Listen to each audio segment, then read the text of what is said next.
বুধবার সকালে শালানপুরের ডালমিয়া ঘটনাস্থলে আসেন পিএইচসি দপ্তরের চিফ ইঞ্জিনিয়ারদের দুই প্রতিনিধি দল। মঙ্গলবার আসানসোলের শালানপুর থানার ডালমিয়া এলাকায় পিএইচসি দপ্তরের জলের পাইপলাইন বসানোর কাজের সময় মাটি চাপা পড়ে মৃত্যু হয় 3 জনের, আহত হন আরও একজন। সেই ঘটনাস্থলে আসেন পিএইচসি দপ্তরের চিফ ইঞ্জিনিয়াররা। তারা ঘটনাস্থল ঘুরে দেখেন, খোঁজ খবর নেন ঘটনা সম্পর্কে। আমরা দেখতে এসেছিলাম যে কি জায়গায় পরিস্থিতি, কি পরিস্থিতি হয়েছে না বোঝার চেষ্টা, কারণ আমাদের তো একটা ইনকোয়ারি রিপোর্ট একটা করতে হবে এবং কি কারণ হলো সেটা খতিয়ে দেখতে হবে এবং সেটা দিয়ে আমাদের যা আইন অনুযায়ী যা ব্যবস্থা নেওয়া সেগুলো আমাকে নিতে হবে। এটা তো আমাদের সরকারি একটা প্রসেসের মধ্যে এগুলো করতে হয়। সেই জন্য এটা বুঝে না, সচক্ষে না দেখলে তো বোঝা যায় না।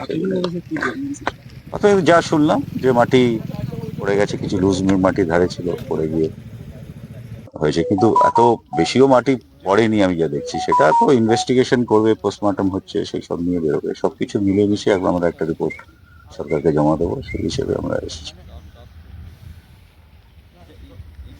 অন্যদিকে ডালমিয়ার ওই ঘটনাস্থলে আসেন সিপিএম নেতা বংশগোপাল চৌধুরীও। কুলটির চিনাকুড়ি এলাকার মৃত শ্রমিকের পরিবারকে ক্ষতিপূরণ ও ঘটনার তদন্তের দাবি জানান তিনি। মৃতদের পরিবারদের 20 লক্ষ টাকা আর্থিক ক্ষতিপূরণের দাবি করেন বাম নেতা। পাশাপাশি শ্রমিক নিরাপত্তার দিকটি নিয়েও প্রশ্ন তোলেন তিনি। এদিন বংশগোপাল চৌধুরীর সঙ্গে কুলটির চিনাকুড়ি এলাকার মৃত শ্রমিকের বাবাও সঙ্গে ছিলেন। মানে এই পুরো এলাকাটা পুরনো কুলিয়ারি ছিল। এটা পিএইচই কেমন করে বিনা মাটি পরীক্ষা করে এখানে কাজে নামালো, সেটাই তদন্ত চাওয়া হয়েছে। আজ সকালবেলায় সেটা পাঠিয়েছি ডিএম আর মুখ্য সচিবকে। আর এই এলাকায় সালানপুর থানা এলাকাতে কোনো নিরাপত্তা আমি দেখতে পাচ্ছি না। যখন তখন এই সমস্ত বেআইনি কাজকর্ম এখানে চলছে এবং পিএইচই ঠিকাদারে ভরে গেছে।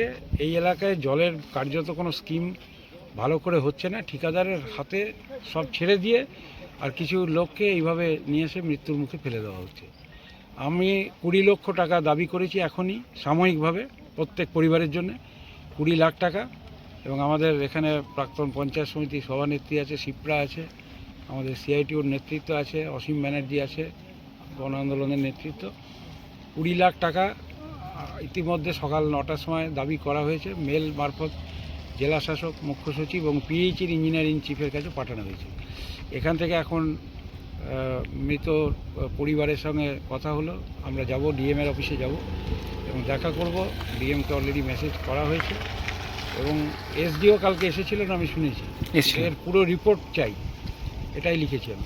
আজকে অ্যাকিউজ যারা দোষী তাদের হচ্ছে যে চিহ্নিত করতে হবে। পিএইচই কেমন করে এখানে এই পারমিশন দিল? ডালমিয়ার নাম শোনার পরেই তো আমার মনে হয়েছে যে ডালমিয়াতে একসময় আমরা জলের স্কিম নিয়ে অনেক চিন্তা করেছিলাম এবং পুরো ওসিপির থেকে একটা সিস্টেম আছে করার। কেন সেই সব পদ্ধতি এখন নেওয়া হচ্ছে না? পুরো একটা হরিলুটের রাজত্ব চলছে। আর সালানপুরে তো বালি, কয়লা আর এই মনে হচ্ছে ধসেতেই লোকগুলোকে মাটির নিচে ফেলে দিয়ে চলে যায়। রেকর্ড আমি শুনতে চাই না। সালানপুর একটা চোরের রাজত্ব হয়ে গেছে, আমি সোজা বলতে পারি। আইসি সালানপুর বলুক আগে, ও নিজে কত টাকা এখান থেকে পাচার হয়। আর এখানে পঞ্চায়েত আর বিডিও, আজকে আমি জিজ্ঞেস করবো ডিএমকে যে বিডিও এখানে বসে থাকে না ঘুমায়? এই যে নানা পঞ্চায়েতের কর্মসূচিতে দুর্নীতি হয়, উনি দেখতে পান না? আর এখানে আধিকারিকরা আসে মজা দেখার জন্য লোক মারা যাওয়ার পরে। ওদের কোনো ভ্যালু নেই। যা কথা বলার ডিএম আর চিফ সেক্রেটারির সঙ্গে বলা হবে, কারণ এখানে একটা পুরো এনকোয়ারি দরকার হয়েছে। 4-5টা ফটো দিতে পারো আমাকে।